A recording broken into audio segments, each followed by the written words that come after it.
Bienvenidos alumnos, esta es nuestra última clase de sistema respiratorio. Vamos a culminar el curso de sistema respiratorio con una enfermedad crónica que es la fibrosis pulmonar.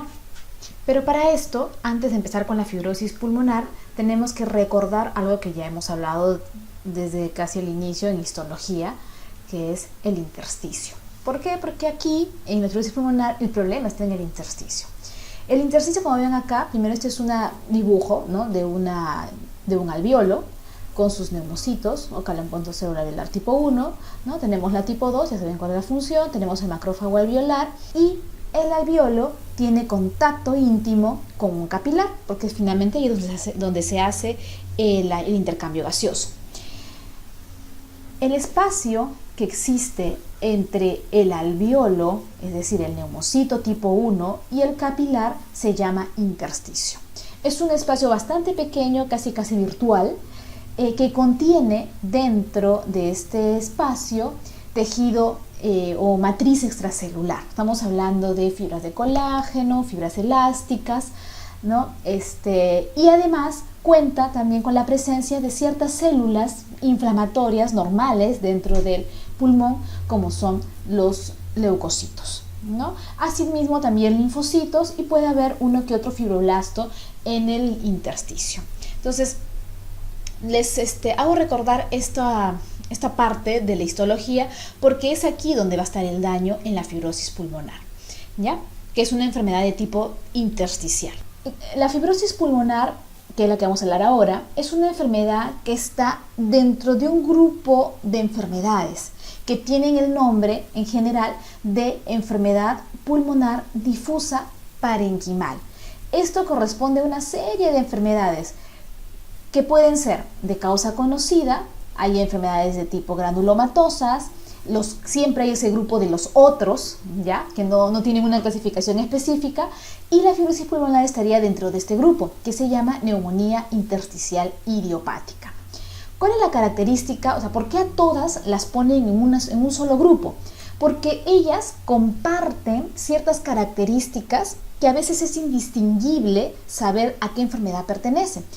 Las características que comparten son, primero, que el infiltrado inflamatorio crónico, porque eso es una enfermedad crónica, es de tipo intersticial. Ya hemos hablado dónde está el intersticio.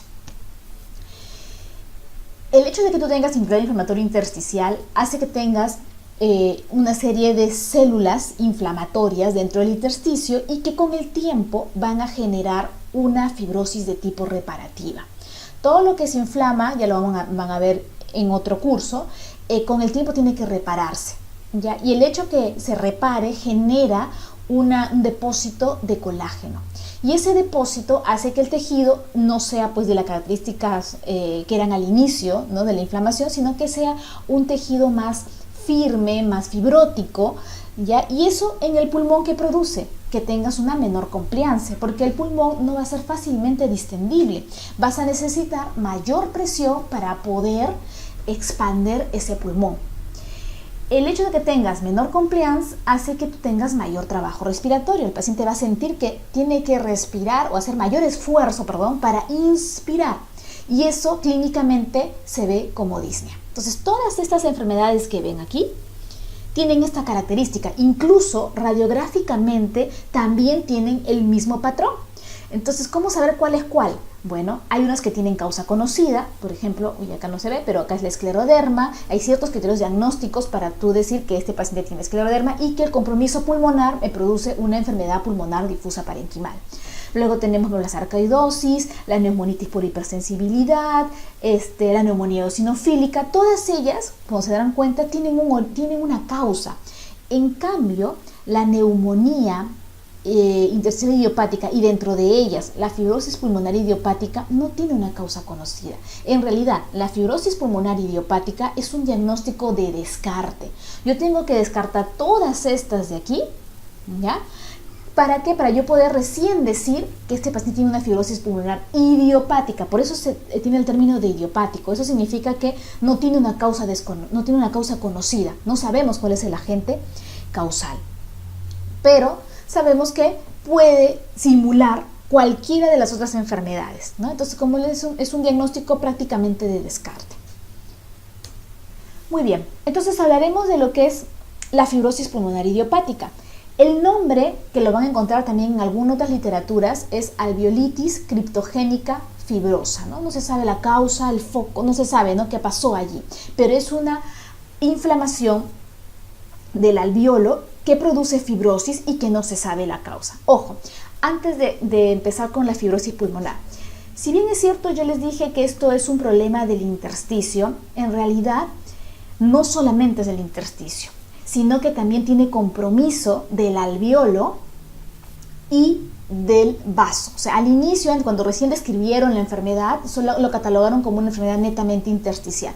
Ahora se ha visto que no solamente produce un daño en el intersticio, que, o sea, de por sí lo debe tener, sino que también puede haber compromiso de la pared del alveolo, como que también de los vasos o los capilares, ¿ya? Por eso es que tiene ciertos síntomas o signos de compromiso vascular, ¿ok? Entonces, si bien es cierto, es netamente intersticial, estamos de acuerdo, pero puede tener un compromiso alveolar y un compromiso vascular.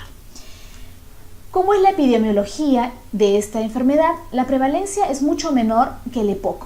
Ya hemos hablado o ya han tenido clase de EPOC y más o menos es de 14 personas o pacientes que pueden tener esta enfermedad por cada 100.000 habitantes. El predominio es de varones, siempre 1.5 a 1 más que una mujer.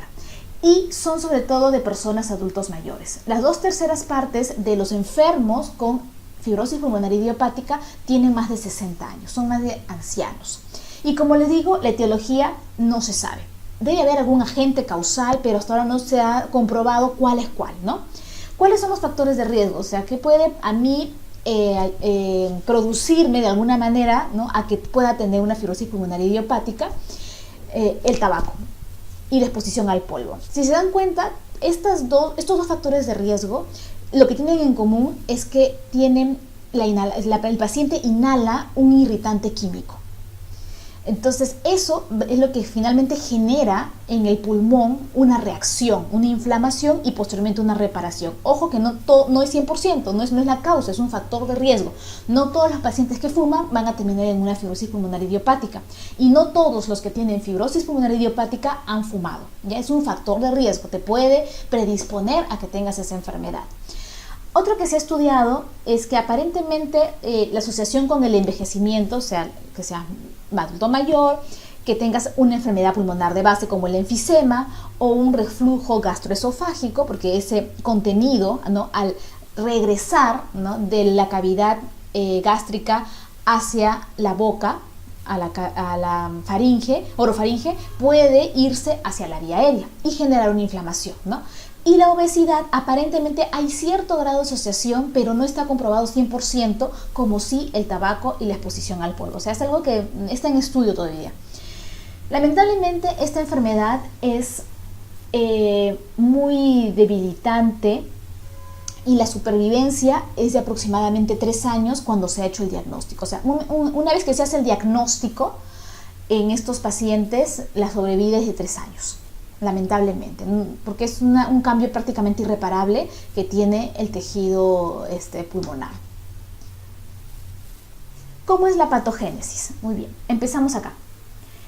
Primero, como sabemos, o mejor dicho, esta alveolitis criptogénica fibrosa la base de la patogenia es la inflamación, ¿ya? En donde en el epitelio y en el intersticio también. Okay. Lo que pasa es que hay ciclos repetidos o constantes de activación e injuria del epitelio. O sea, hay momentos en que empieza a activarse el epitelio, se inflama y otra vez pasa. Entonces son ciclos constantes de un agente, causados por un agente que no se conoce aún, ¿no? Y esta inflamación que va a producir el epitelio va a inducir a un tipo de células inmunológicas que son los linfocitos T helper 2. No solamente ellos, también puede haber eosinófilos, mastocitos y presencia de ciertas citoquinas inflamatorias como la interleuquina 4 y la interleuquina 13. Además, tenemos la activación de una de las células más importantes en el pulmón, que es el macrófago alveolar. Esta se va a activar, pero va a activar una vía que es la vía alterna. Hay 2 tipos de vías que tiene el macrófago, una vía clásica y una vía alterna, ¿no? Así que lo pueden buscar en el libro del Robbins, ahí vean en la parte de inflamación, el macrófago tiene dos vías por las cuales puede producir inflamación, una clásica y una alterna. Acá lo hace a través de la vía alterna. Esta reparación que hace el epitelio, porque toda inflamación conlleva posteriormente a una reparación, lamentablemente es de tipo anormal o excesiva en los sitios de daño y produce una proliferación, miren, exuberante, así muy marcada, de fibroblastos. Esto de acá. Entonces, la inflamación del epitelio activa células inflamatorias y citoquinas. Estas, a su vez, también van a producir una proliferación, un aumento de la presencia de estas células que son los fibroblastos y los miofibroblastos. Y ustedes saben ya por sus conocimientos de histología que los fibroblastos son las células del tejido conectivo. Y estas que producen esto de acá, colágeno, finalmente. Este colágeno que se va a producir en gran cantidad por estas células que están activadas, van a producir fibrosis en el pulmón. ¿Quién es el que, o qué sustancia principalmente es el que induce a la activación de estas células? Es este factor de crecimiento tumoral beta 1. El TGF-beta 1 tiene un papel bastante importante en esta enfermedad, porque no solamente induce, miren, la producción de fibroblastos y miofibroblastos, sino que inhibe unas proteínas que se llaman caveolinas, que están en los fibroblastos. ¿Y qué hacen estas caveolinas? Estas proteínas tienen la función de inhibir la producción de colágeno y matriz extracelular. Si tú inhibes a la caveolina, que es un inhibidor, lamentablemente este depósito de colágeno va a suceder sí o sí. Entonces tiene dos funciones este factor de crecimiento tumoral: fibroblastos por un lado y miofibroblastos, e inhibe a las caveolinas. Muy bien, existe raros casos de fibrosis pulmonar familiar. No es lo común, ya es bastante raro, pero bueno, existe. Y en estos pacientes lo que se ha estudiado es que hay una reducción de la telomerasa, que es una parte, ¿no? ¿Se acuerdan del cromosoma, la parte más distal que tiene que ver con el envejecimiento? Esta reducción de la telomerasa libera o produce un aceleramiento, ¿no?, de la apoptosis y del envejecimiento. Si tú acortas la telomerasa, ¿no?, te cortas el telómero y produce apoptosis y envejecimiento, que finalmente produce inflamación, porque muere esa célula, produce inflamación y genera nuevamente todo este ciclo de producción de colágeno. Sobre todo en los neumocitos, ¿no? El epitelio de la alveolo es el neumocito tipo 1. ¿Cómo se ve macroscópicamente un pulmón fibrótico? La superficie pleural, bueno, acá yo no la veo la superficie porque ese es un corte prácticamente de todo un pulmón, pero la superficie de la pleura tiene una apariencia como de empedrado. ¿Y eso es por qué? Porque al haber cicatrices, porque finalmente el colágeno, la reparación es una cicatriz, al haber una cicatriz, esto va a producir retracciones, ¿ya? Retracciones en el tejido, y eso genera una serie como de tabiques a lo largo de todo el pulmón, y por eso es que la pleura no es lisa, sino que empieza a tener como grietas o surcos por la cicatriz que tiene dentro del parénquima pulmonar. Miren cómo se ve acá. Todo este pulmón está fibrosado, tú al corte, y es una consistencia relativamente firme, con estas áreas bastante agrandadas de la vía aérea, sobre todo de los alvéolos, porque hay inflamación, rompimiento de tabiques, y alrededor de eso encontramos fibrosis pulmonar. Tiene la imagen, y esto es lo que se conoce, en la literatura también lo van a encontrar, que es la imagen en panal de abeja. Esta imagen en panal de abeja que se ve macroscópicamente es como que el estadio final muy avanzado de una fibrosis pulmonar. Ojo que no es exclusiva de la idiopática, ¿no? Acuérdense, al inicio les dije que había múltiples causas de esta enfermedad pulmonar difusa. Muchas de ellas terminan como pulmón en panal de abeja. O sea, no es exclusiva ni patognomónica de la idiopática.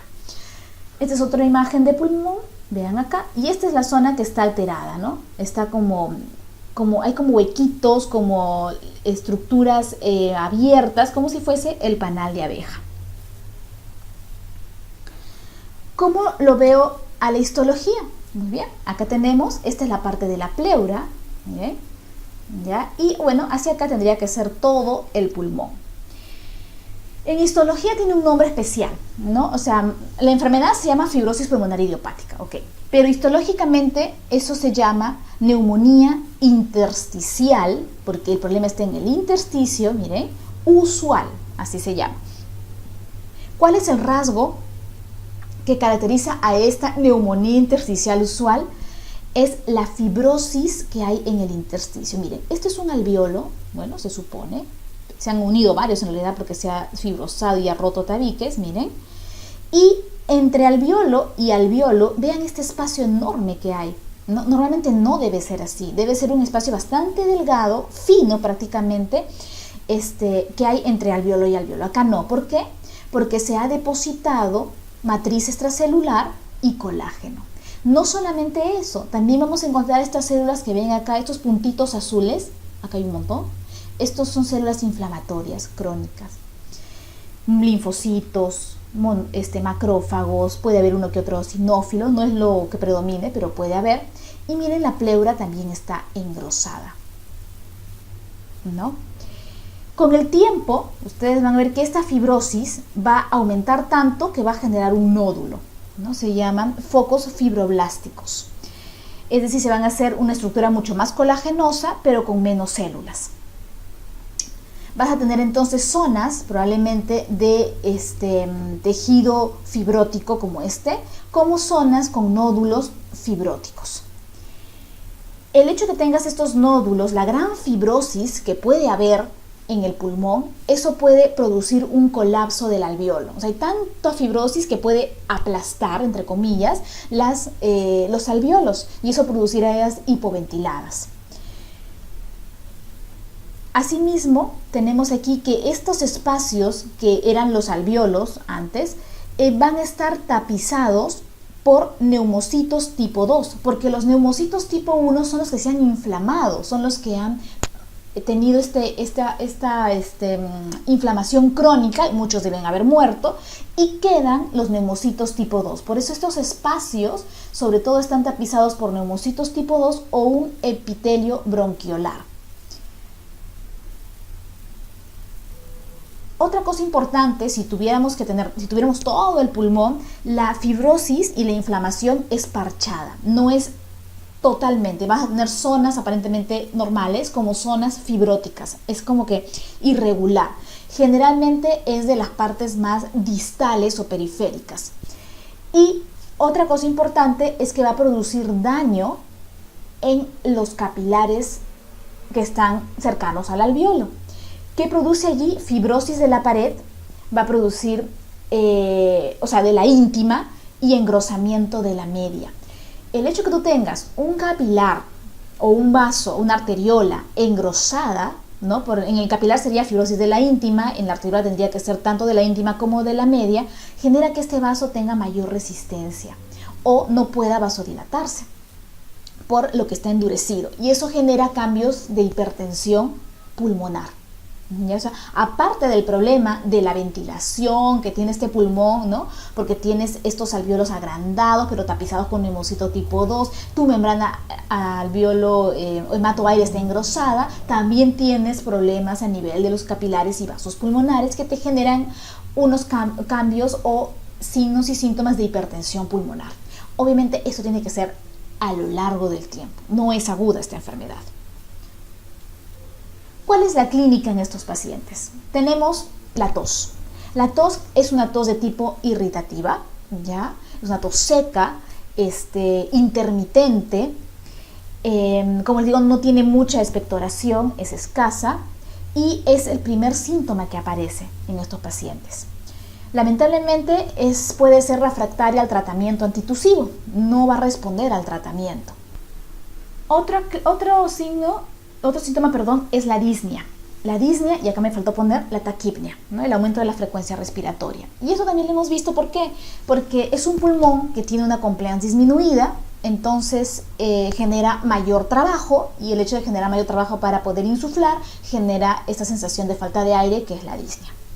Los crepitantes, que son esos sonidos anormales que hay en el pulmón y se producen por la apertura de las unidades respiratorias que están colapsadas. Habíamos hablado de tanta fibrosis que colapsaba el alveolo. Cuando el paciente inspira, al abrirse este alveolo en un medio, en un intersticio que está duro, engrosado, produce un sonido que es el crepitante. Luego tenemos otro signo que son los famosos dedos en palillo de tambor, que es esta deformación que tienen las partes más, la falange distal de los dedos. Y esto aparentemente la causa no se sabe muy bien, pero se asocia a la presencia o no de hipoxemia. Lo que va a deformar, miren aquí, la uña, ¿no? Justo la unión que hay entre la uña y el dedo, que normalmente debería de ser con un ángulo de 160, pero en estos casos tiende a agrandarse, ¿no? Más de 180, y genera esta forma característica que parecen pues los palillos del tambor, ¿no?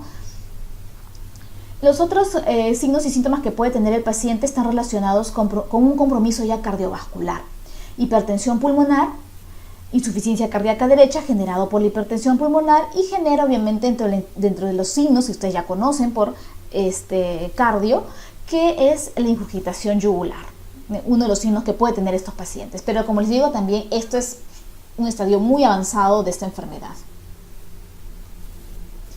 Radiológicamente, ¿cómo vemos la fibrosis? Primero vamos a encontrar que el volumen del pulmón, acuérdense que es un pulmón que está fibrótico, está cicatriz, es como una cicatriz prácticamente, ¿no? El volumen del pulmón va a estar disminuido, no es que se va a retraer. Al retraerse por la cicatriz genera una disminución del volumen pulmonar. Va a haber opacidades acá, sobre todo en las partes más distales. Ven esta acá, radiopacidad medio como granular, ¿no? En la periferia del pulmón. Puede incluso perderse, por haber tantas radiopacidades, acá no se ve muy bien, pero puede perderse el borde del corazón. Y si tiene compromiso de hipertensión pulmonar, las arterias pulmonares que están en el ilio se pueden encontrar agrandadas. Entonces acá tenemos una imagen, vemos que se observa sobre todo acá, ¿no? Esta imagen radiopaca, medio granular, que si lo agrandáramos, son como si fuese un reticulado. Ese reticulado, como una malla que aparece en el campo pulmonar, es la fibrosis, ¿no? Es el colágeno que está depositándose en el intersticio pulmonar. Y bueno, acá el dibujo es para que vean que el compromiso generalmente es de la periferia de los campos pulmonares. Esta es una tomografía y acá se ve muchísimo mejor, ¿no? Mucho más bonito en realidad. Esto es un compromiso en ambos campos pulmonares, y vean cómo aquí el parénquima pulmonar tiene esa conformación como huecos, ¿no? Acá como estas estructuras huecas rodeadas de estas fibras hiperdensas. Y esta es la famosa imagen que también se puede ver en tomografía del pulmón en panal de abeja. Acá también, miren, justo en las zonas más periféricas, ¿no? Acá se ve muchísimo mejor, es mucho más bonito se ve en la tomografía que en la radiografía. Muy bien, entonces ahora, en el estudio de espirometría, este es un patrón de tipo restrictivo, ¿no? Todo lo sabemos, por lo tanto, su capacidad pulmonar total, este es el gráfico para este tipo de enfermedad, está disminuida, su BEF1 disminuido, la capacidad vital forzada también está disminuida, el índice de tifenó es normal porque ambos, tanto el BEF1 como el CBF, disminuyen. Acá, por ejemplo, vemos una gráfica que me compara volumen pulmonar, ¿no?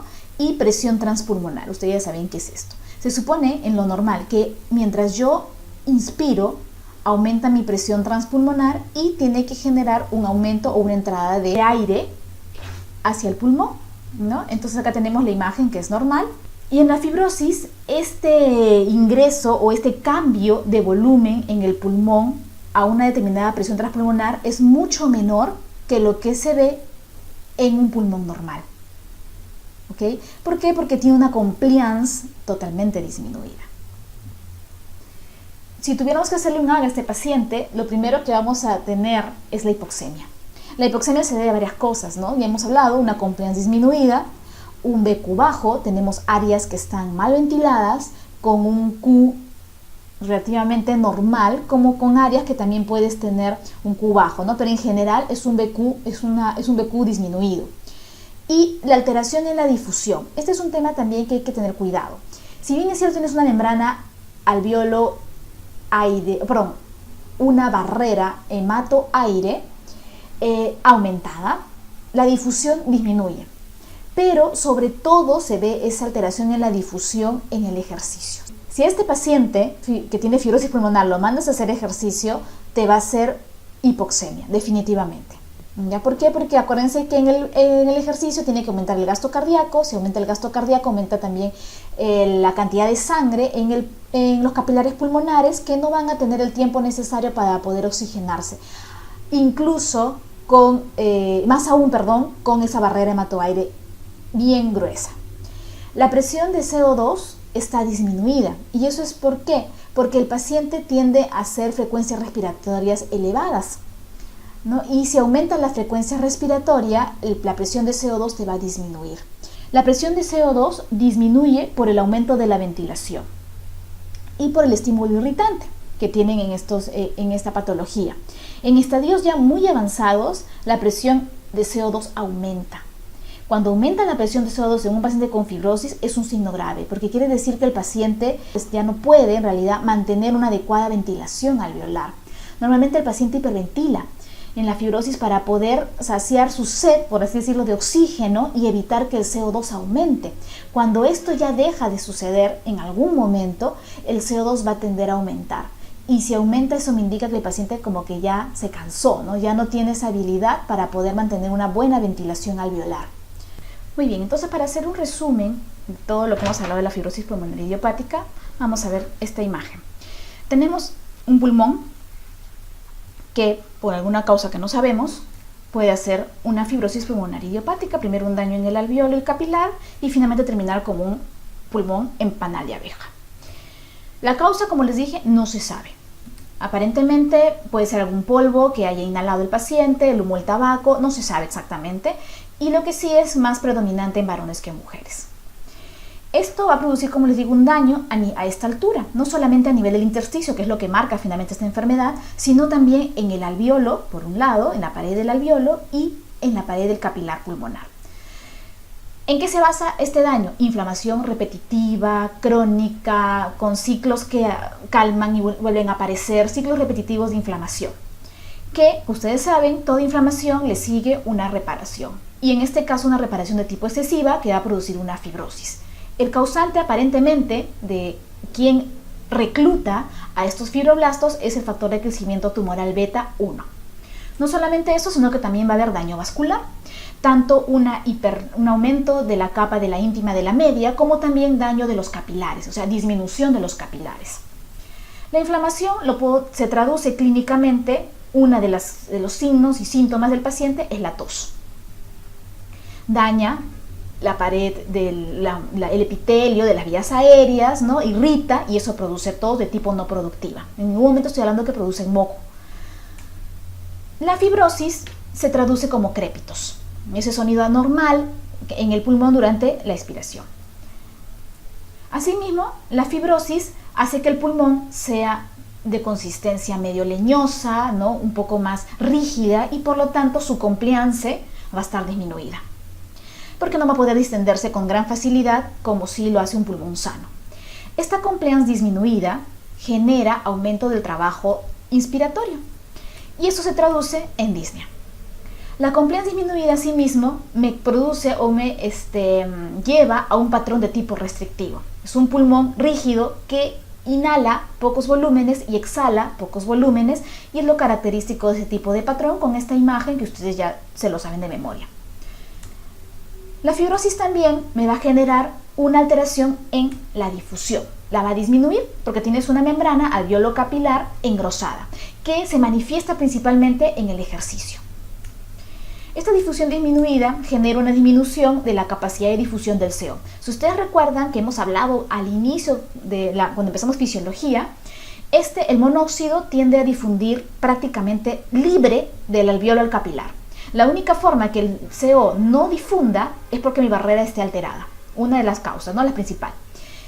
Entonces, si a este paciente le doy a inhalar CO, pequeñas cantidades, claro, la difusión va a estar disminuida. Él va a exhalar la misma cantidad prácticamente de lo que le di.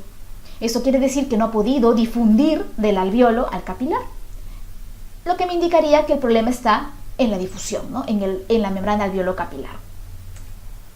La fibrosis, acuérdense que generaba esos focos fibróticos que colapsaban alveolos, me van a hacer que el paciente tenga menos ventilación y genera un desbalance del BQ, disminuyéndolo, ¿no? Menos ventilado y con la perfusión relativamente conservada, aunque después eso va también a alterarse. Este BQ disminuido me va a generar una gradiente alveolo arterial. Toda alteración del BQ genera prácticamente una gradiente alveolo arterial elevada. El BQ disminuido, la difusión disminuida, generan hipoxemia. Va a difundir menos oxígeno y vas a tener menos volumen que difundir de oxígeno porque tienes algunos alveolos que están colapsados. Esta hipoxemia se traduce clínicamente por dedos en palillo de tambor, ¿sí? Aumento de la frecuencia respiratoria que con el tiempo, o mejor dicho, que genera una presión de CO2 arterial disminuida. Hiperventilas y generas una alcalosis. Ojo, y les pongo entre signos en ese asterisco que esta presión arterial de CO2 puede variar, puede aumentar, y eso es un signo grave. Es cuando el paciente ya no tiene esa capacidad de poder compensar, ¿no es cierto?, la disminución de hipoxia, la disminución del oxígeno, aumentando la frecuencia respiratoria. Ya no puede hacer eso y la presión arterial de CO2 aumenta. El daño vascular, que se traduce, ya hemos dicho, bien en un aumento de la pared de la arteriola y del capilar, también hay un daño del capilar y genera una disminución del área capilar. Hay un aumento de la resistencia pulmonar total, causado no solamente por el área capilar que está disminuida, sino por una alteración del BQ. Tienes áreas que no están bien ventiladas y eso genera una hipoxia. Y ustedes saben que la hipoxia en el pulmón se comporta muy diferente a los demás órganos, haciendo una vasoconstricción hipóxica. Eso hace que aumente la resistencia pulmonar total y produce hipertensión pulmonar. Esta hipertensión pulmonar definitivamente tiene consecuencias a nivel cardiovascular, que se traduce como cor pulmonale, que es la insuficiencia cardíaca del lado derecho, sobre todo, gracias a un problema pulmonar y no un problema cardíaco por sí mismo. Muy bien, entonces hasta aquí ya prácticamente hemos tratado de hacer un resumen de todo lo que es la fibrosis pulmonar. Es una enfermedad que, como les digo, tiene una expectativa de vida bastante disminuida, bastante baja, por todo esto que hay. Imagínense, hay tanta lesión en el pobre pulmón, no hay tratamiento específico en este tipo de pacientes. Y bueno, hasta aquí hemos terminado nuestras clases de sistema respiratorio. Con esto doy por concluido el curso. Espero que les haya servido. Ha sido de verdad un placer trabajar con ustedes y ser parte de su formación como médicos. Agradezco también a los docentes que nos han acompañado por sus enseñanzas en cada una de sus prácticas y por los consejos que he recibido de parte de ellos. Muchas gracias, muchos éxitos en su examen final y nos estamos viendo en otra oportunidad.